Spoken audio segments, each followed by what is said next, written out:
Olá, eu sou Elcio Leite, eu coordeno o grupo de apoio a familiares de dependentes químicos aqui no Célia, juntamente com a Sônia Xavier. Eu venho aqui justamente para divulgar esse grupo, que já está no seu 8º ano de funcionamento.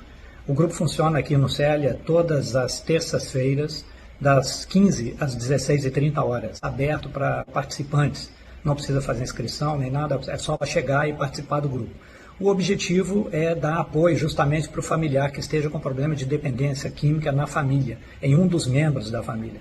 Não é um grupo para dependentes químicos em si. Para esse público existem grupos específicos, não aqui no Célia, de alcoólicos anônimos e narcóticos anônimos e outros. O objetivo principal do grupo de familiares de dependentes químicos é justamente dar o apoio e nas conversas, nas leituras, no trabalho de reunião do grupo, o familiar vai ampliando consciência sobre a participação dele na perpetuação da dependência química na família. Então, é justamente para acolher o familiar e para que ele amplie consciência e faça ações efetivas para resolver a questão da dependência química. Então, fica aí o convite para vocês e o grupo está aberto. Obrigado.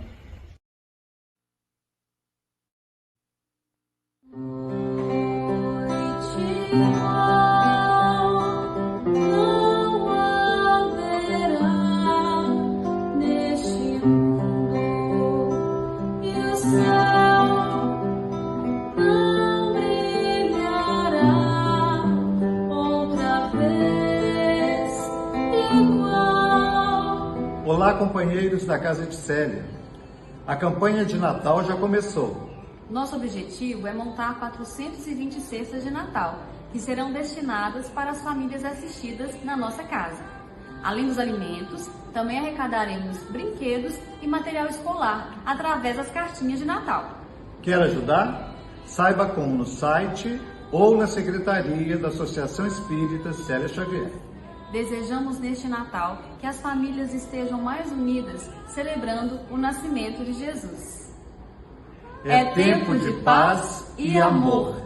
Todo irmão, sem cor, sem raça, sem distinção, te damos graças, ó Mestre irmão, por nascer entre nós a Ei, amigos, eu sou a Jo e é com satisfação que eu estou aqui outra vez, agora para fazer um outro convite. É sobre a Semana Especial de Célia Xavier, que vai acontecer na nossa casa. Será do dia 18 ao dia 22 de novembro, com palestras que terão início sempre às 20 horas. Esse ano, o tema central será Ave Maria, cheia de graça, e nós já ficamos a imaginar as bênçãos que estarão presentes, bênçãos de luz, de paz, as flores que estarão ali a trazerem o seu perfume.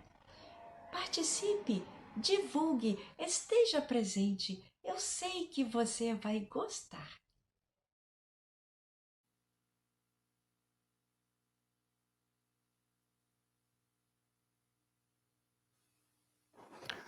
Uma boa noite para todos.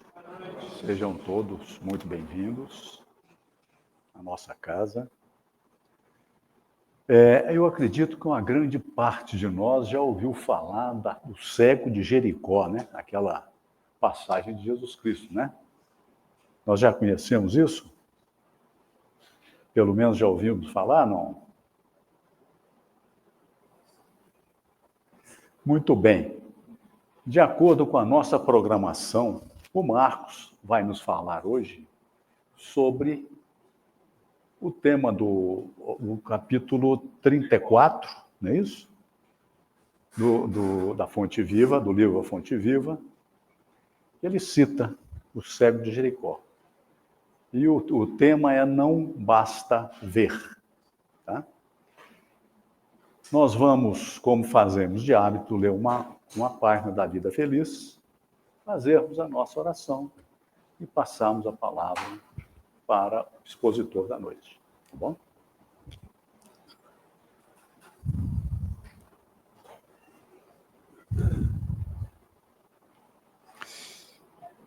Eu não escolhi hoje, eu estou sorteando aqui uma página. Lê uma pequena página cada dia na qual encontres alento e inspiração. Incorpora esse dever aos teus hábitos. Ela te enriquecerá de júbilo, clareando as nuvens que possam envolver-te nas horas seguintes e arrimando-te ao bem-estar, caso suceda alguma surpresa desagradável. Todas as pessoas necessitam de um bom conselheiro, e nessa página que extrairás do Evangelho, terás a diretriz de segurança e a palavra de sabedoria para qualquer ocorrência. Se os homens reflexionassem um pouco mais antes de agirem, evitariam males incontáveis. Já que outros não o fazem, realiza-o tu. Palavras da senhora Joana de Ângeles. Vamos, então, fazer a nossa prece para iniciarmos o estudo da noite. Senhor, mais uma vez, nos reunimos em seu nome para vivermos esses momentos de aprendizado, de trocas de boas energias, esses momentos de paz, de serenidade que a Casa de Célia nos proporciona. Divino Mestre, muito obrigado por estarmos reunidos novamente em seu nome. Muito obrigado por podermos nos deslocar até aqui para escutarmos essas lições que nos são tão caras. Nós lhe pedimos, Senhor, que durante os momentos em que aqui estivermos, que as nossas atenções se concentrem no assunto da noite e que nós saibamos, a cada dia, aplicar os conhecimentos que adquirirmos para, dessa forma, vivermos melhor. Esteja conosco sempre e faça-nos merecedores da sua presença em nossa vida. Muito obrigado, que assim seja. Por favor.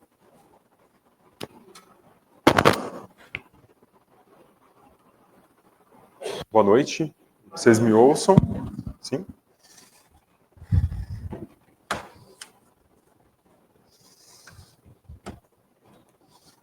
Vou pegar um pouco de água aqui.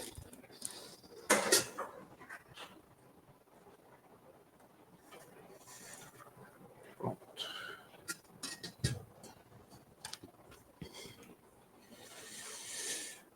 O interessante foi que... Boa noite a todos, né? Primeiramente, meu nome é Marcos. Fico feliz de estar vendo algumas figurinhas já conhecidas, né, de outras terças-feiras. Que bom que continuemos sempre a estudar, né, a doutrina e procurar a nossa evolução. Eu fiquei rindo porque, quando eu estava me preparando para a exposição, eu falei assim, hoje, dessa vez eu vou inovar. Terça-feira eu estou acostumado, já me sinto um filho de terça-feira, e aí dessa vez vai ser só o tablet. E mais nada. Aí foi chegando o dia, eu fui me preparando, e o que aconteceu? Não, vou fazer a apresentação, vou levar o tablet, até o papel eu imprimi com as apresentações, assim, porque eu falei assim, não, assim como existem as organizações benévolas, né, também existem as outras que não são tão benévolas, né, que não quer que a gente chegue, que é presente, tanto é que hoje foram 2 Ubers que eu tentei chegar, e eu falei assim, eu vou chegar assim, né, então eu também estou aqui preparado, né, para né, o que puder acontecer, né, isso tudo reforça o tanto que eu quero dar esse estudo. E o estudo de hoje chama Não Basta Ver, né? O próprio nome, né, já nos traz essa interpretação, reflexão, de que não é somente ver, né? Será que basta eu existir e estar aqui estagnado, ou tem algo por trás do ver que eu preciso fazer, que eu preciso evoluir e sair dessa inércia, né? Então essa é a lição 34, pelo Espírito de Emmanuel, né, do Chico. e eu vou apresentar para vocês. Como Humberto mesmo... Pode falar, Humberto. Você ia falar alguma coisa? Ah, tá. Como Humberto mesmo, né, já deu um spoiler, é sobre o cego de Jericó. Ele mesmo questionou se alguém aqui já sabia a história, né? E tá tudo bem, porque Jesus fez tantos milagres, a gente não vai decorar todos, né? Mas o cego de Jericó é um dos milagres, né? Que Jesus, nessa sua trajetória, né, tão quista aqui na Terra, nos deixou, né, nas páginas de hoje. Então, Emmanuel começa a parte, né, falando sobre o cego de Jericó, que está na passagem de Lucas 18:43. E logo viu, e o foi seguindo, glorificando a Deus. E todo o povo, vendo isto, dava louvores a Deus. Então, nós podemos frisar logo de cara. Então, foi uma pessoa que viu, ou seja, tinha olhos para ver. Mas será que era somente de ver do plano material ou também do plano espiritual da evolução? E foi seguindo, ou seja, caminhando em frente, né, buscando a sua evolução. E mais do que isso, glorificando a Deus, tendo ciência da sua existência, louvando, né, e glorificando aquela razão de existir. E todo o povo, vendo isto, a assembleia que enxergava, porque aqui nós vimos aqui que uma pessoa não via, mas passou a ver. E todo o povo que já via, né, e observou aquilo, também deu louvores a Deus devido àquele milagre, né, aquela ação que acabara de ocorrer, né? Então aqui tem uma imagem, né, que Jesus, até isso é interessante, né, porque devido, né, à diversidade que nós estamos e temos e existimos aqui na Terra, nós temos pessoas que não têm condições de ver mesmo, questões físicas, né? Então é importante até mesmo ter esse certo cuidado de que, estando num ambiente coletivo, numa assembleia como essa, a gente possa descrever também para essas pessoas que têm essa dificuldade. Então, nessa imagem temos, né, Jesus, né, segundo a interpretação, e o cego ali encarar, né, com seus olhos espirituais aquele ser que lhe indicava a cura, né? E Jesus o toca e assim ele passa a ver, né? Desculpa, gente. Com isso eu vou falar a passagem, né, de Jericó, que está em Mateus 10:46-52. E aí Mateus nos escreve também essa cena, né, no seu evangelho. Então chegaram a Jericó.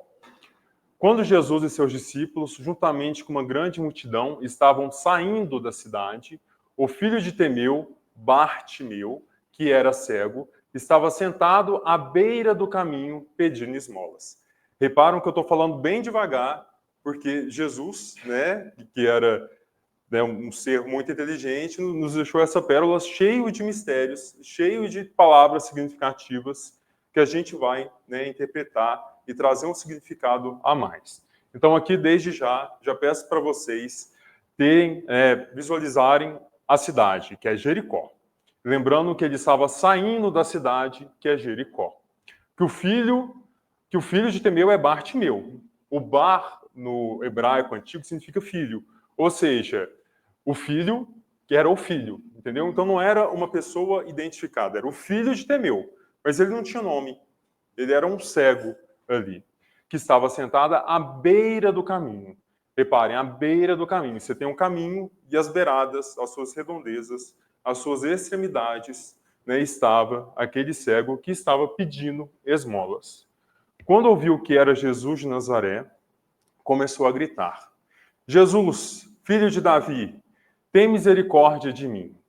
Muitos o repreendiam para que ficasse quieto, mas ele gritava ainda mais: Filho de Davi, tem misericórdia de mim.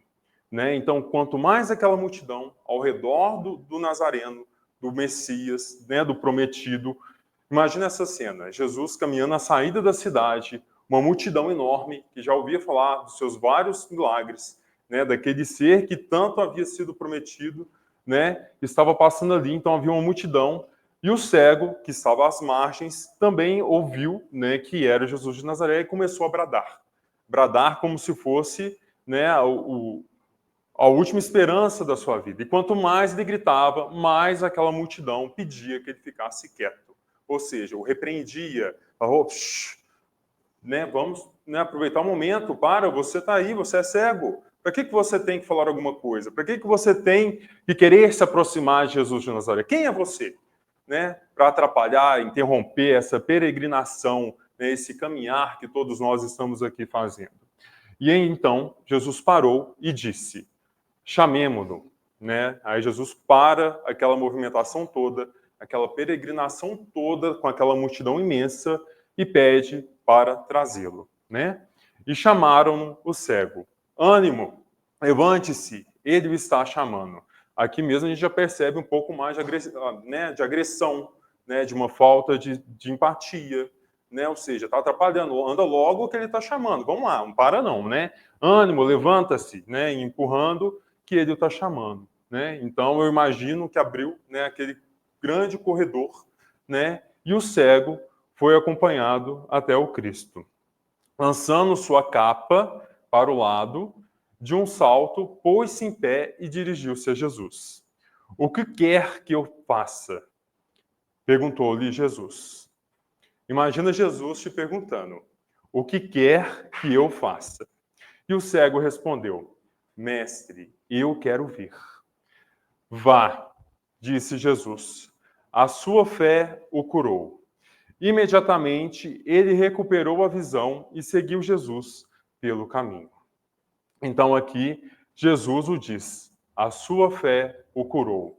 A sua força de vontade, devido àquele momento que havia tantos empecilhos, tantas dificuldades, né, de ser uma pessoa que estava ali às margens, às escórias daquela sociedade, pôs-se assim a seguir o Cristo. Imediatamente ele recuperou a visão e seguiu Jesus pelo caminho. Lembrando que essa parte aqui é descrita por Marcos, né? E essa anterior foi de Lucas, e logo viu e o foi seguindo, glorificando a Deus. E todo o povo, vendo isto, dava louvores a Deus, né? Então aquele homem que estava à margem, aquele ser que estava, né, à beira do caminho, foi recolhido e com isso andou novamente com aquela toda população, né, que estava ali seguindo Cristo. Agora a gente vai estudar um pouco de geografia. Vamos falar do significado de Jerusalém e Jericó. Hoje eu joguei no Google, né, para eu ver a real, e não pelo acaso, né, porque a gente sabe que não existe um acaso. Eu vi uma reportagem antes de ontem falando das cidades mais antigas existentes. E Jericó continua, né? Jerusalém também. E é uma das cidades mais antigas que até hoje, né, tem né, os vestígios, né, os sítios arqueólogos daquele tempo, né? Então, Jericó de Jerusalém está a 33 quilômetros, né, assim, pela via, né, de carro, né, móvel. E dá 26 minutos, né, dirigindo com o carro, né? Então, naquela época, obviamente, existia, né, o tráfego animal, né? Então durava mais tempo aí, algumas horas de caminhadas. Mas o mais interessante e simbólico a se dizer é que Jericó está a menos 258 metros do mar. E Jerusalém está 786 metros acima do mar, né? Então, com isso, né, tem um simbolismo muito grande de quando na Bíblia tem aquelas jornadas de Jericó para Jerusalém e de Jerusalém para Jericó. Em hebraico, Jerusalém quer dizer perfumado, ou seja, está vinculado ao material, está vinculado à essência que eu quero atrair para mim, para ter mais materialidade na minha vida, ou seja, está ligado a coisas mais inferiores, né? Então, muitos dos que estudam a Bíblia consideram que quando Jesus, em outras passagens da Bíblia, fala desse trajeto de Jericó para Jerusalém, quer dizer uma evolução, um caminhar rumo à subida. E quando temos na Bíblia dizendo de Jerusalém para Jericó, é uma descida, ou seja, estamos não decaindo, né, mas diminuindo esse nível. Tanto é que a parábola do bom samaritano era quando eles estavam a caminho de Jericó. Aquelas pessoas, né, que viram aquele bom samaritano necessitando de ajuda, decaído ali, estavam no percurso de Jerusalém para Jericó. Ou seja, no percurso regresso, de descida, né? Ou seja, eu estava num decaimento, né, de questões morais, onde que ali residia a questão do ódio, do egoísmo, do por que não ajudar aquele meu irmão que está ali necessitando de ajuda. Só porque ele é um samaritano, né? Então, com isso, tem toda essa simbologia sobre Jerusalém e também de Jericó. A questão de estar à beira do caminho significa que estava à margem, que não estava na principal, que ele estava ali estagnado. Quando alguém está na margem, né, quando nós estamos numa estrada e pegamos a margem, a gente quer parar o carro, quer fazer alguma coisa, a gente está parado, está estagnado. Então, na Bíblia, quando nós vemos o cego à beira do caminho, ele está estagnado, ele está desesperançoso, né? Porque ele está ali residido, ele está ali parado. E conforme ele viu a multidão andando com Jesus, aí ele viu uma oportunidade de reajustamento, de salvação, e com isso ele pediu a ajuda. E Jerusalém, em hebraico, é a cidade da paz. É a mais alta. Ela é simbolizada pelo templo. Alguns falam até que é conexão com Deus, de ser tão alta assim, num relevo tão alto, né? E ele estava, né? O cego estava a caminho da saída de Jericó, ou seja, ele estava pronto para se elevar, a caminho da elevação, juntamente com aquelas todas as outras pessoas que ali buscavam seguir o Cristo ali. Deixa eu ver o que mais aqui, se eu esqueci de mais alguma coisa. Ok. E Jesus, né, em João 8,12, ele mesmo fala que eu sou a luz do mundo. Quem me segue nunca andará em trevas, mas terá a luz da vida. Né? E com isso, aquela toda população que estava ali anteriormente em trevas, em algum momento foi iluminada e aí acompanhou Jesus Cristo naquela jornada em evolução. Né? Aqui mesmo, né, a candeia do corpo são os olhos, de sorte que se os teus olhos forem bons, todo o teu corpo terá luz.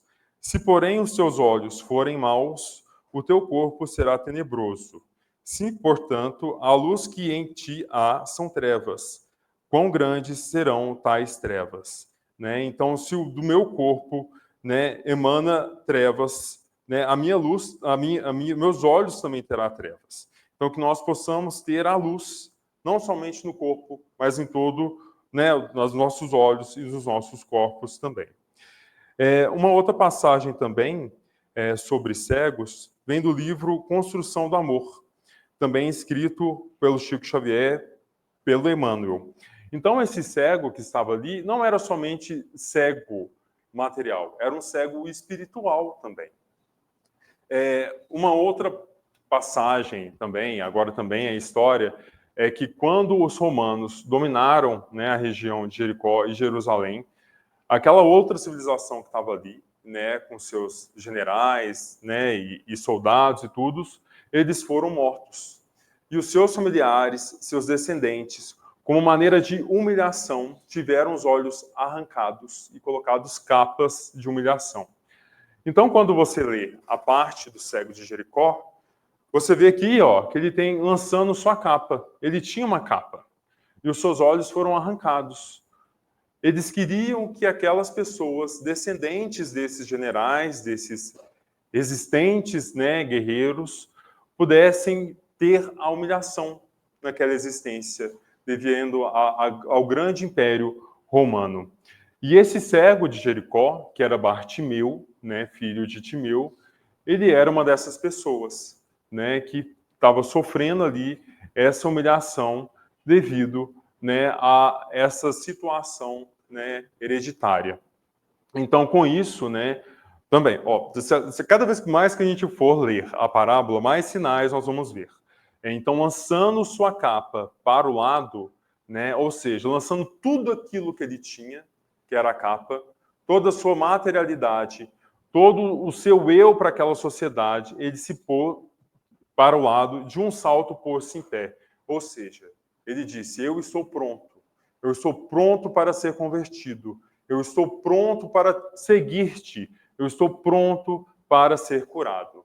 Né? Então aqui a gente tem toda uma simbologia, né, de Jericó, saindo da cidade, né, à beira do caminho, pedindo esmolas, também a mendicância aqui também era uma imposição também dos romanos frente a essas pessoas descendentes.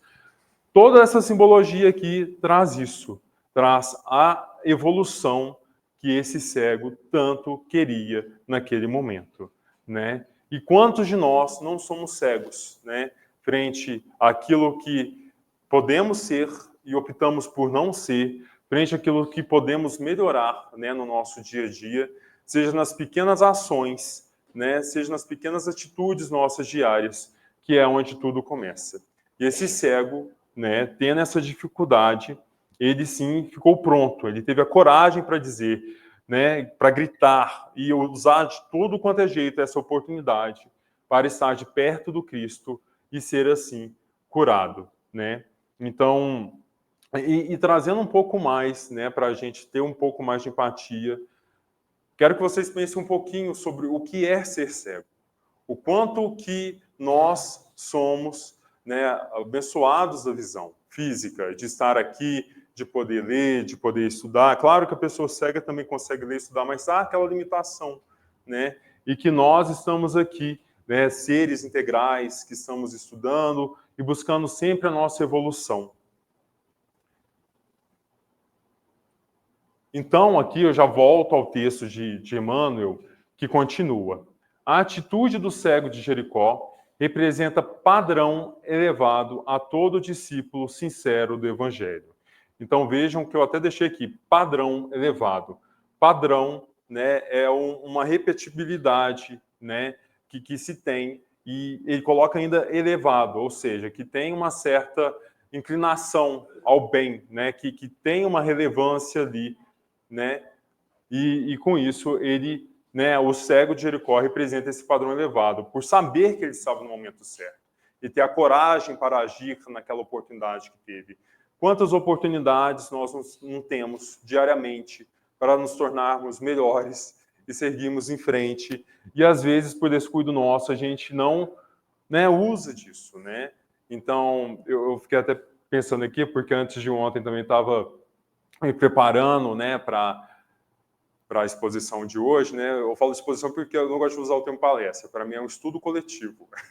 Eu estou aqui estudando, todo mundo está estudando, e eu estou compartilhando meus conhecimentos. E aí eu estava atravessando a rua e eu quase fui atropelado. Quase. Na hora eu olhei o motorista e mentalmente passou várias coisas. Eu falei assim, não, tá tudo bem, vou dar um sorriso. Não foi dessa vez e seguimos em frente, né? Então, por nós estarmos, né, nesse planeta de provas e expiações, é o tempo todo sendo tentado, né? São desejos, são todas essas buscas, né? E nós aqui estudando e sabendo, eu tenho que me elevar, eu tenho que me tornar uma boa pessoa, tenho que ter as boas oportunidades. E eu, naquele momento, falei assim, nossa, falei terrivelmente. Né? E tá tudo bem. A próxima vez que talvez eu for quase atropelado, né, aí eu até agradeço a pessoa, né? Porque aí eu fico mais atento e agradeço a minha visão também, né? Até nisso pensei agora, ainda bem que eu estava bem, né? Enxergando também. Porque é difícil, gente. A gente está aqui no planeta que em provas e expiações e ainda em transição, né? Então a gente não está transicionando ainda, né? Muitas pessoas, muitos espíritos, né, que estão aqui estão tendo a última oportunidade de evolução, né? Ou se eles vão melhorar agora, ou se não serão rebaixados em um outro planeta na qual compactua dessas mesmas vibrações deles, né? Então, que mais uma vez a gente possa usar essas nossas reflexões para que a gente possa se tornar melhor, né?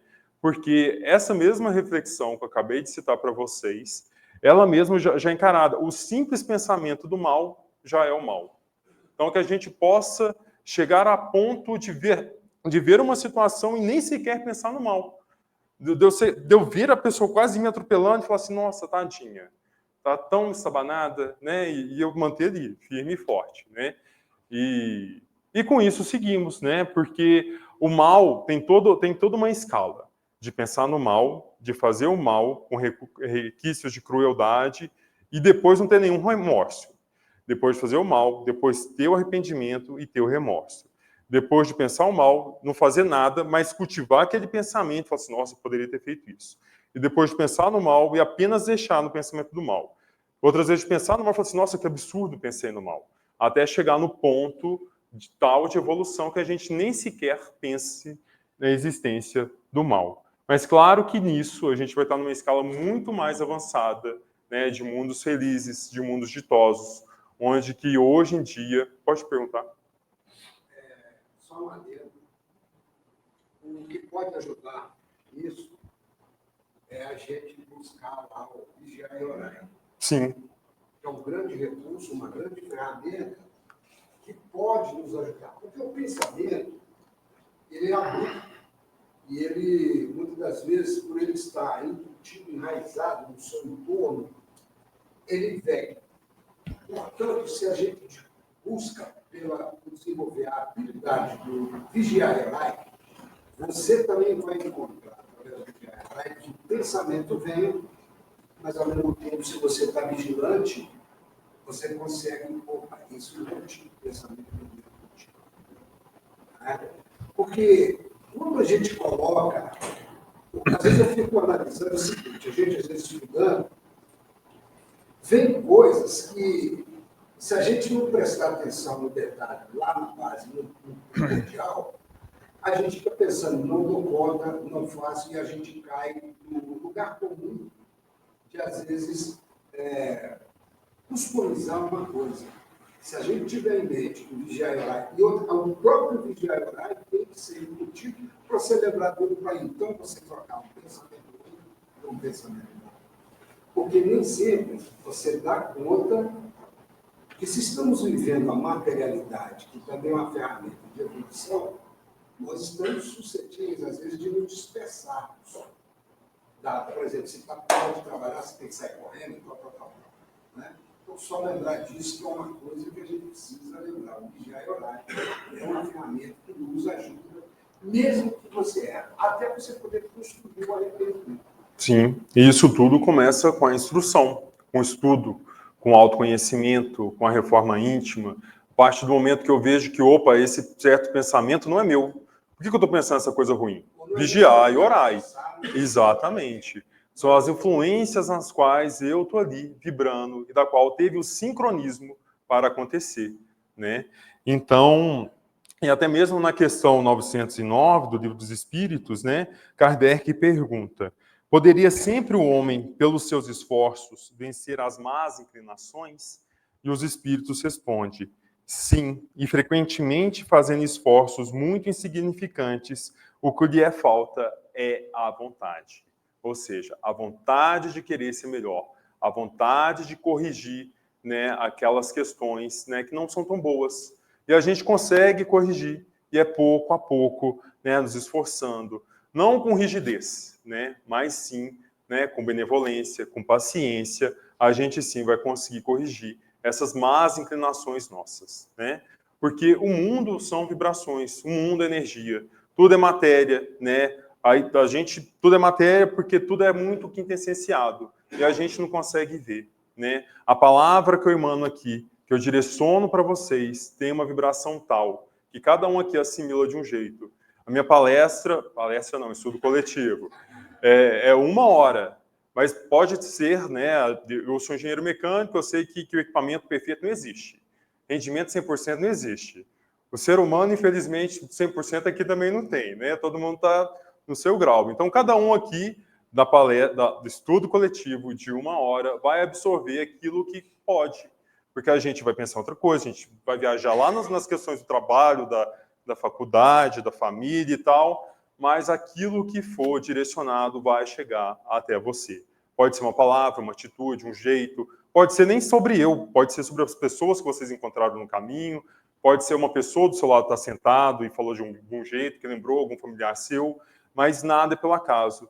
Tudo emana uma energia, emana uma vibração, emana um sincronismo. E nós escolhemos qual sincronismos vamos nos conectar e vibrar também. Assim como nós, físicos, né, de matéria física, estamos sentados aqui, também existe o plano espiritual na qual somos imersos e que também nos observam, né, como uma nuvem de testemunha, como diz Paulo de Tarso, né? E que corresponde a 6 vezes mais nós que estamos aqui encarnados nessa oportunidade bendita e que está cada vez mais dificultosa de encarnar. Da mesma maneira que a vibração da minha voz emana para vocês e de vocês para os seus colegas, né, a família e todas as outras pessoas que convivam, os espíritos também ouvem minha voz e captam aquilo que eles conseguem.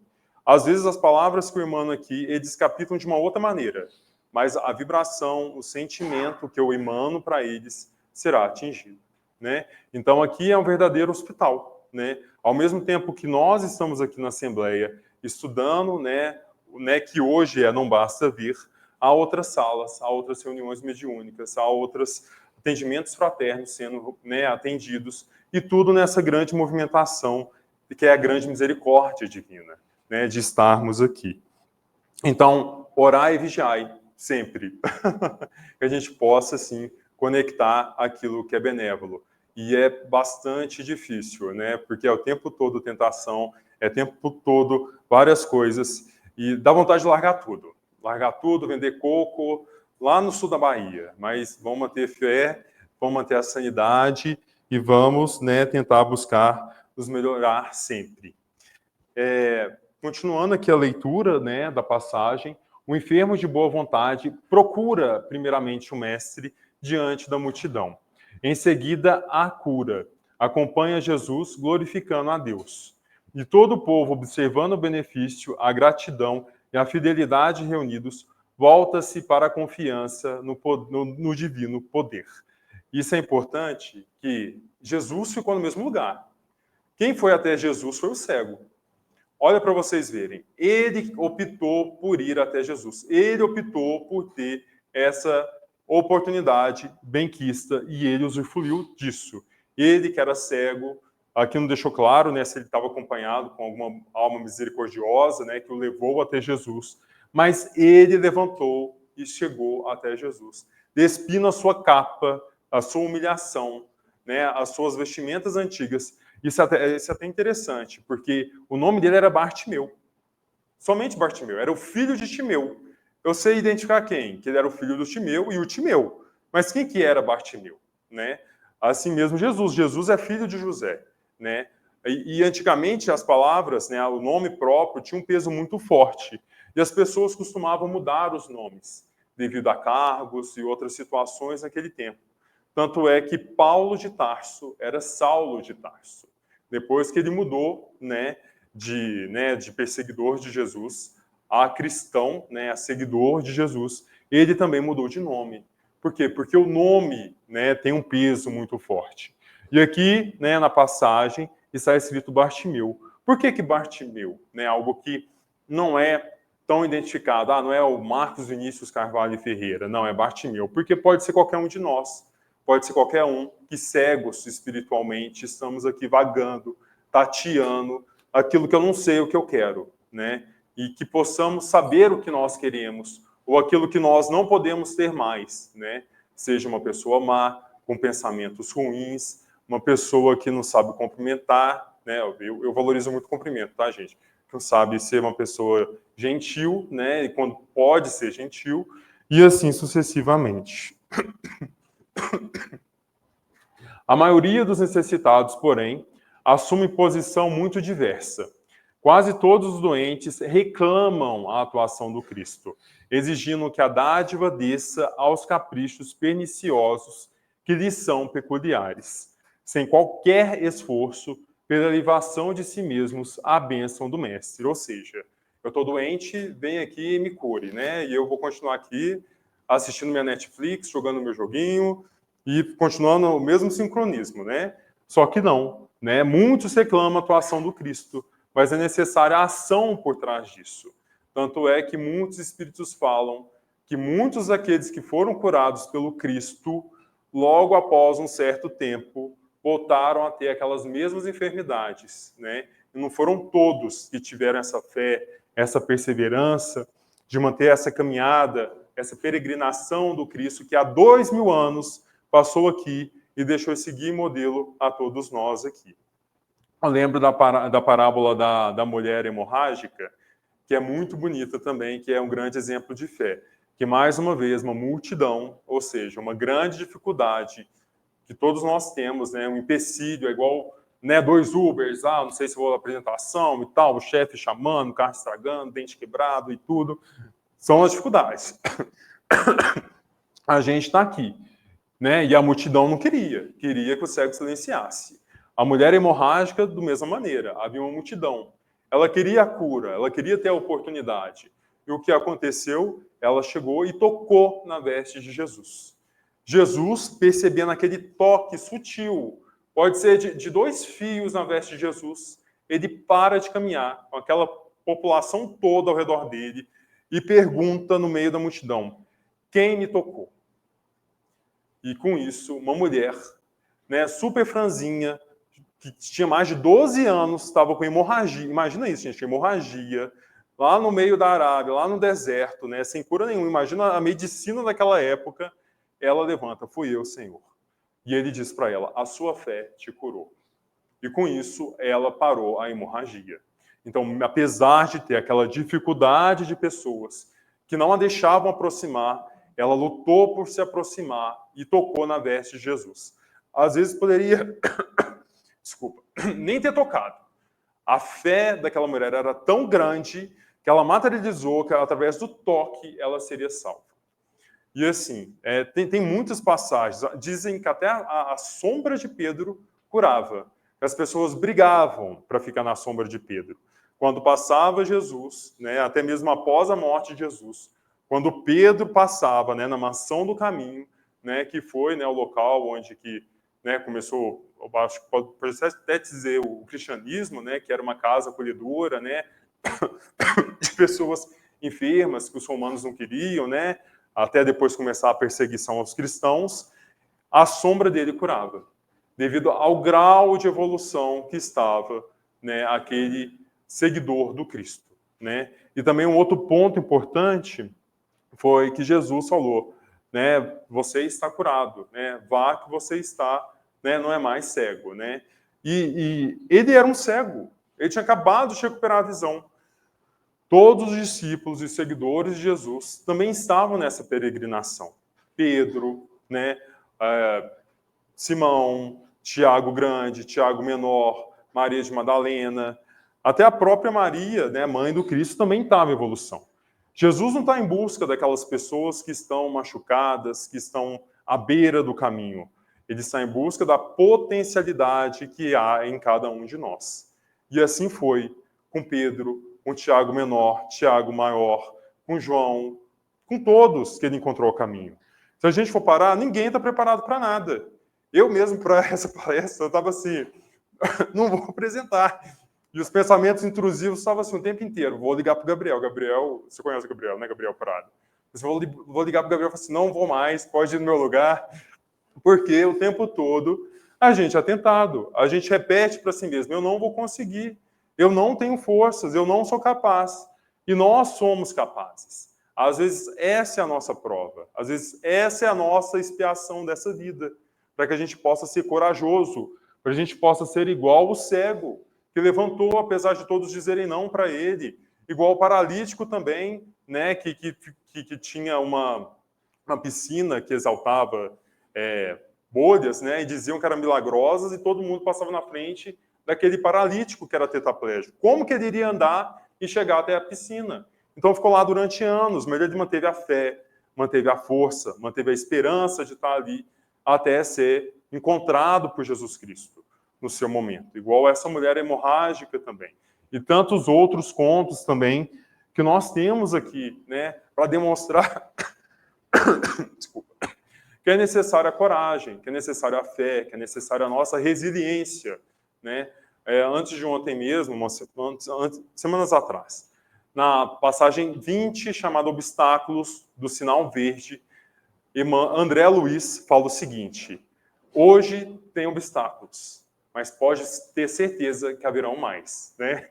Então, a certeza que nós temos é que hoje a gente tem um problema, hoje a gente tem obstáculos. E ai daquele que não saber que virão outros, né? E o que nós devemos orar e vigiar é que não venham todos ao mesmo tempo. Aí realmente, né, força um pouco, mas que venham na medida certa. mas por nós estarmos aqui, a gente sabe que vai ter dificuldade. E ter essa esperança, né, de que no momento certo, na oportunidade certa, com a coragem, eu vou conseguir evoluir. Né? E nós estamos aqui caminhando, melhorando, na medida que nós podemos. A gente não lembra das nossas outras encarnações, né? Às vezes alguém aqui é médium dinâmico que possa lembrar, mas que a gente possa dar o nosso melhor nessa, que possamos, né? Que tenhamos essa coragem de dar o nosso melhor. Deixa eu prosseguir aqui, senão eu nem acabo de ler o texto.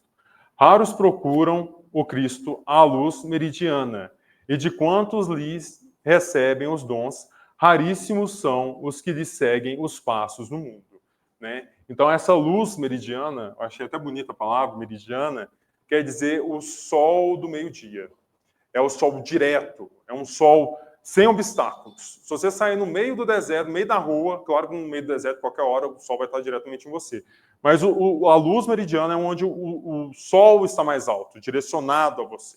Então, que a gente, né, possa utilizar dessa luz meridiana e ter esses dons, né, que tantos outros, né, no parágrafo anterior, falavam que queria sim ter a cura, mas não nada o faziam. Que a gente possa receber essa luz, né, essa vitamina D ou C? D, e trabalhar, usar isso ao nosso favor. Né? Aqui eu também falo da cura dos 10 leprosos. Eu acho que a gente tem um pouco de tempo. Então, aconteceu que indo ele a Jerusalém, ou seja, ele estava indo a Jerusalém, estava buscando evolução.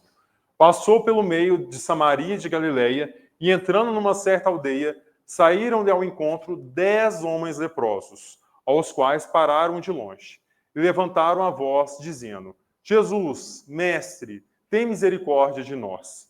E ele, vendo-os, disse-lhes: Ide e mostrai-vos aos sacerdotes. E aconteceu que, indo eles, ficaram limpos. E um deles, vendo que estavam são, voltou glorificando a Deus em alta voz.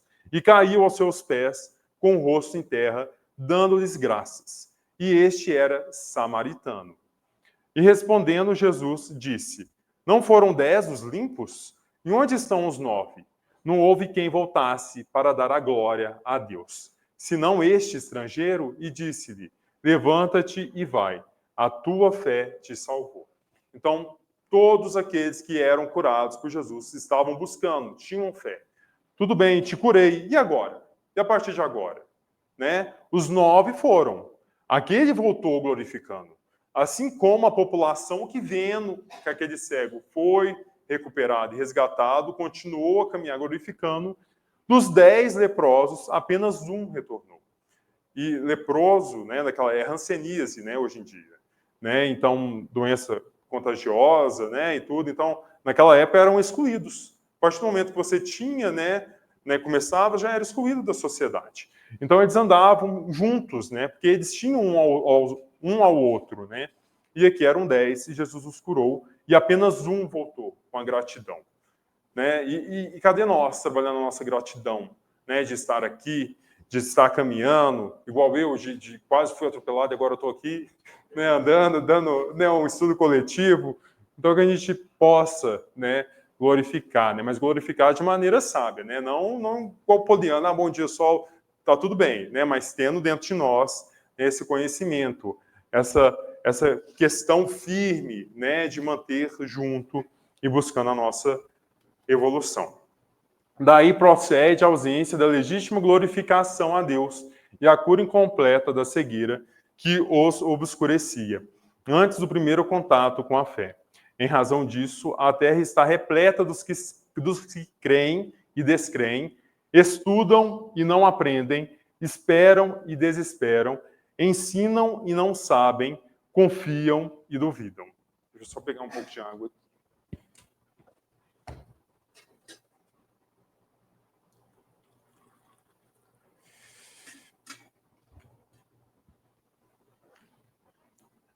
Então, pessoal, a gente está com várias oportunidades aqui.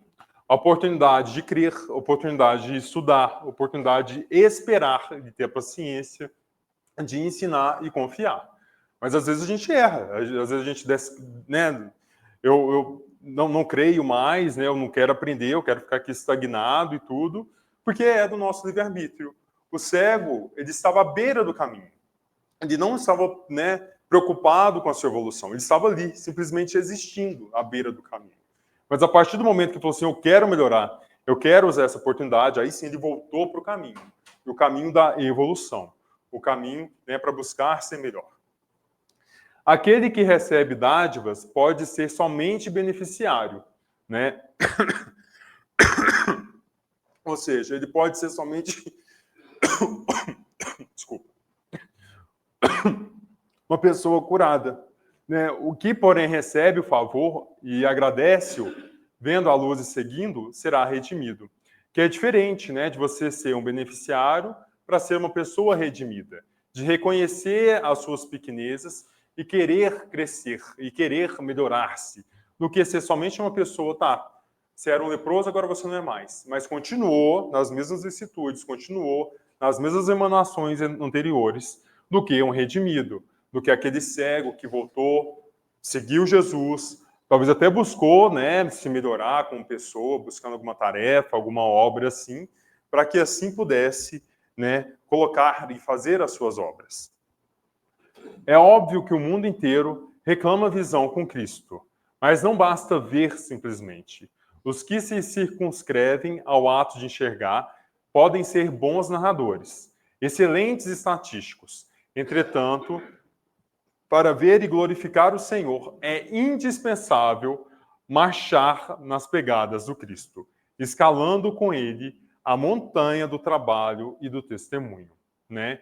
Então, muitos reclamam da visão, né, de que eu estou enxergando, tudo bem, mas cadê Cristo, né? O que aconteceu e tal? Não, meu amigo, é necessário trabalhar, é necessário buscá-lo, é necessário ver o que nós fazemos, né? O que nós buscamos, né?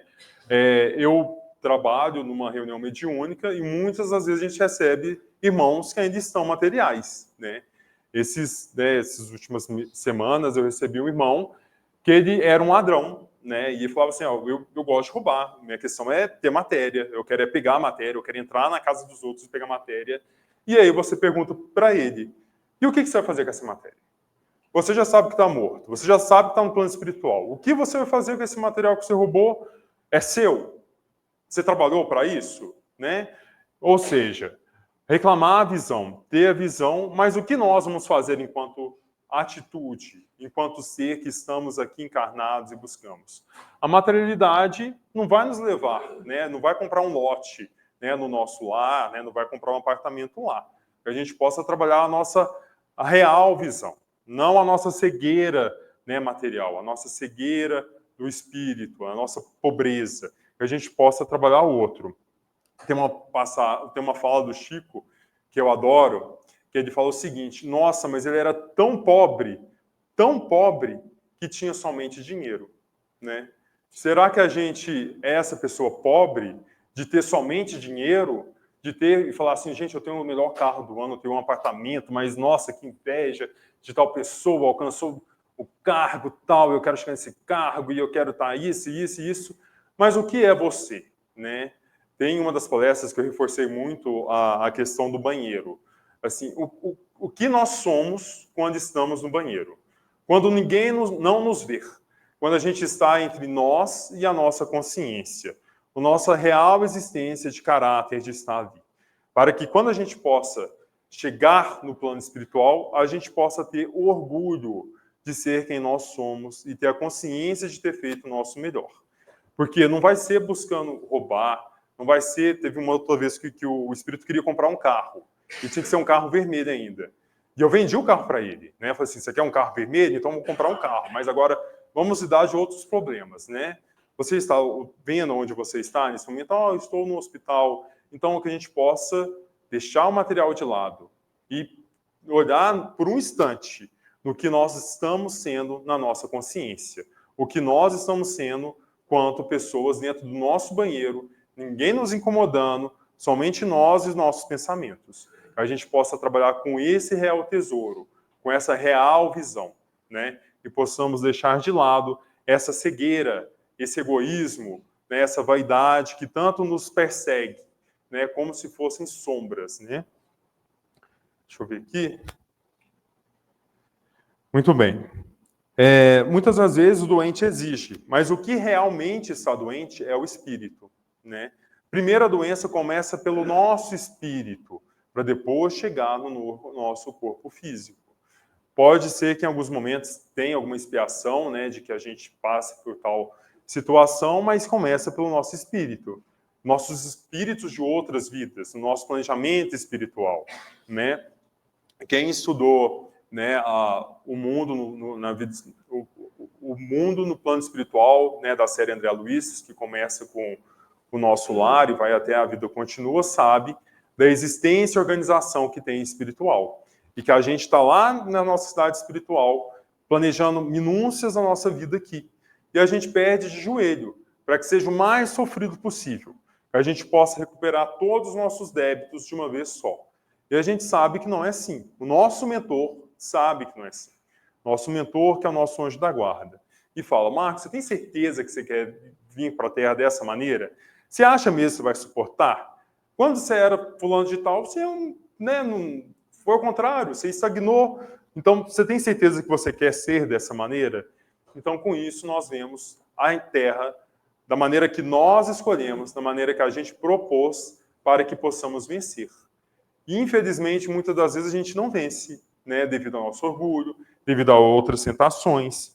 Então, o doente começa pelo espírito, para depois chegar no corpo físico. Mas devido ao planejamento encarnal, né, há certas doenças, há certos motivos que aí sim ocasionam. E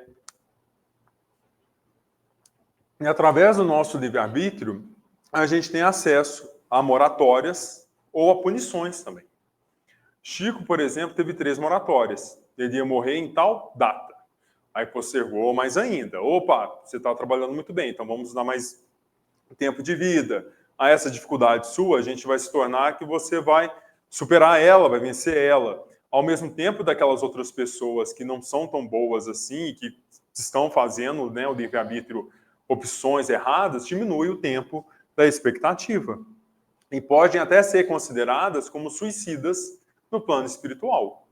Assim como André Luiz, né, que foi um médico aqui na Terra, ele, quando chegou no plano espiritual, foi considerado um suicida, né, devido às suas questões, né, seja lá elas através do fumo, do cigarro, mas através da sua própria consciência, das suas escolhas, ele foi considerado um suicida no plano espiritual, porque ele iria viver até 60 anos. Aí desencarnou com 55, ou seja, diminuiu o tempo de 5 anos. E aí, quando chega na pátria verdadeira, no plano espiritual, fica naquela situação umbralina, naquela situação onde ele vincula com aquelas energias. E o tempo todo há resgate, ao tempo todo há o sincronismo ali. Tanto é que André Luiz ficou 8 anos nessa região umbralina, no meio do pântano, no meio de outros seres também que estavam nisso, né, estavam pedindo socorro, estavam pedindo ajuda, e André Luiz ali.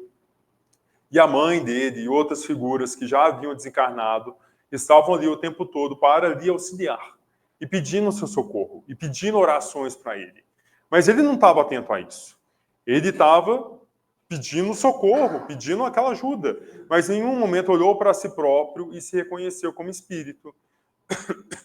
Foi só passados 8 anos que ele, né, através de uma prece verdadeira, que ele foi resgatado. Assim somos nós, né, na nossa consciência. A partir de que momento a gente vai retirar esse véu, né, que é o material, e reconhecer nós como almas eternas que estamos tendo uma existência temporária aqui na matéria e vamos voltar à pátria espiritual.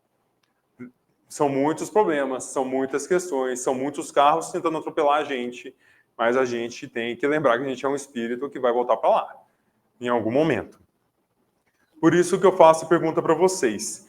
Se encontrassem com Jesus e ele te perguntasse, o que quer que eu faça, né, por você nesse momento? Qual a sua reflexão para a sua vida? Eu quero comprar um carro. Eu quero ter 3 milhões. Lembrando da nossa palestra toda sobre a nossa existência aqui, de fazer o bem, de que somos almas imortais, de que o real tesouro está dentro de nós. E o cego, que nada tinha de material, ele respondeu, que mestre, que eu veja, né? Que a gente possa ser igual o cego, que a gente possa ter o nosso conhecimento, a nossa consciência voltado a sermos melhores e estarmos preparados para ser, entendeu? E ter a coragem para ser. Porque não é qualquer um que... Veja aí o respeito que Jesus tinha pelo livre-arbítrio. Né? Sim.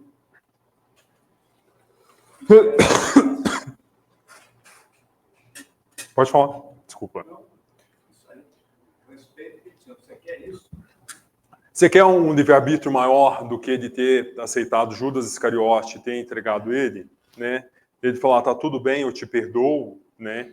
E eu estou assistindo, né, The Chosen, aí estou na segunda temporada. The Chosen é, né, a minissérie que fala da vida de Jesus de uma maneira assim, mais eu acho que de maneira atual, né, que a gente vê lá, né, os discípulos e tal, e vê realmente aqueles conflitos nossos, né, porque geralmente a gente vê o filme e é algo tão distante, né, e The Chosen traz isso mais para perto de nós.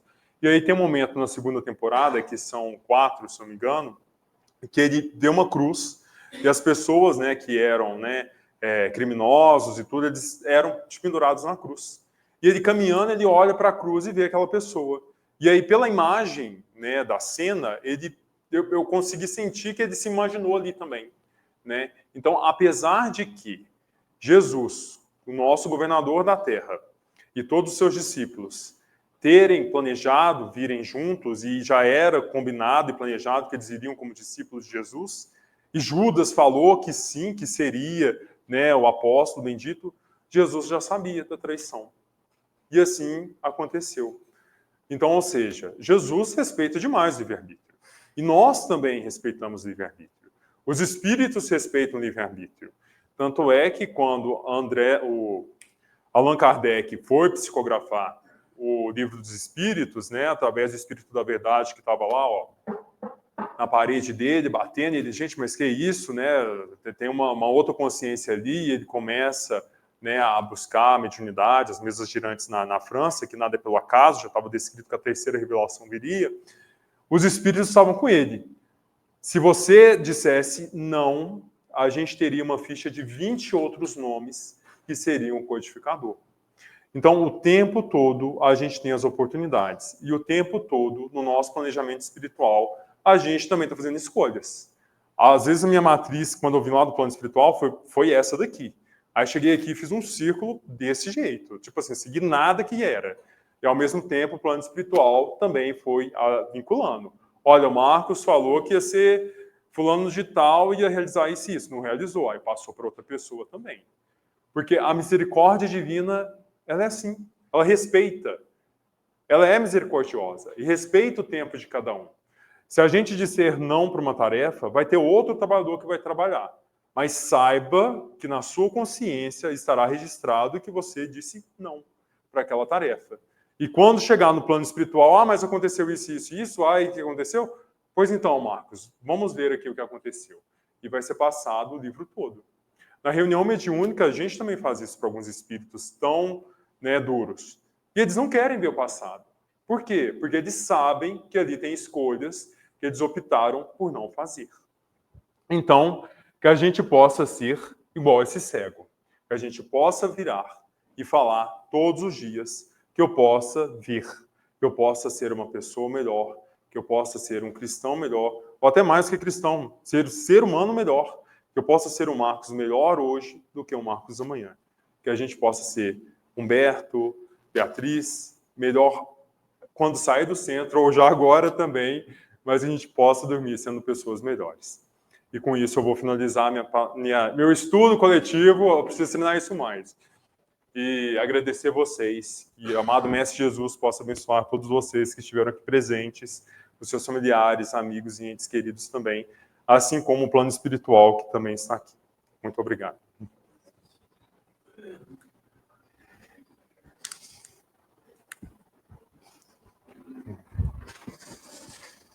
Muito bem, vimos então o estudo dirigido, como é que é? Estudo coletivo, né? Não é palestra, né? Estudo coletivo, que o Marcos nos trouxe, né? E na minha avaliação, ele transitou muito bem nesse tema, tranquilo, trouxe vários exemplos, né? Ilustrou bastante o estudo dele e despertou em nós, pelo menos em mim, despertou um sentido de ação, né? Se eu quero realmente me melhorar em alguma coisa, eu tenho que agir, eu tenho que correr atrás, eu tenho que suar a camisa para poder conseguir isso, né? Senão, nem Deus ajudando eu vou conseguir, né? Se eu não quero, né? Deus também está respeitando meu livre-arbítrio, né? Não é assim? Exatamente. Muito bem, pessoal. Semana que vem nós vamos nos encontrar novamente na terça-feira. Eu queria agradecer a presença de todos e novamente pedir que nós voltemos a nos encontrar no dia 19, não é isso? Dia 19, tá? Com outro assunto trazido por outra pessoa que eu não sei quem é. Vamos fazer então a nossa prece de encerramento e nos prepararmos para os passes, tá bom? Jesus Divino Mestre, mais uma vez, lhe agradecemos por estarmos aqui na casa de Célia, aprendendo um pouco mais a respeito da nossa conduta na vida. Agradecemos, Senhor, aos espíritos que vieram nos ajudar, que vieram nos incentivar a refletirmos a respeito das nossas ações, no nosso comportamento, para dessa forma crescermos, para dessa forma evoluirmos mais. Queremos agradecer também pelo companheiro Marcos Vinícius, que nos trouxe esse estudo dirigido com muita dedicação, com muito esforço, auxiliando-nos nas nossas reflexões. Esteja conosco sempre, faça-nos capazes de sermos dignos da sua presença em nossa vida. Muito obrigado, que assim seja.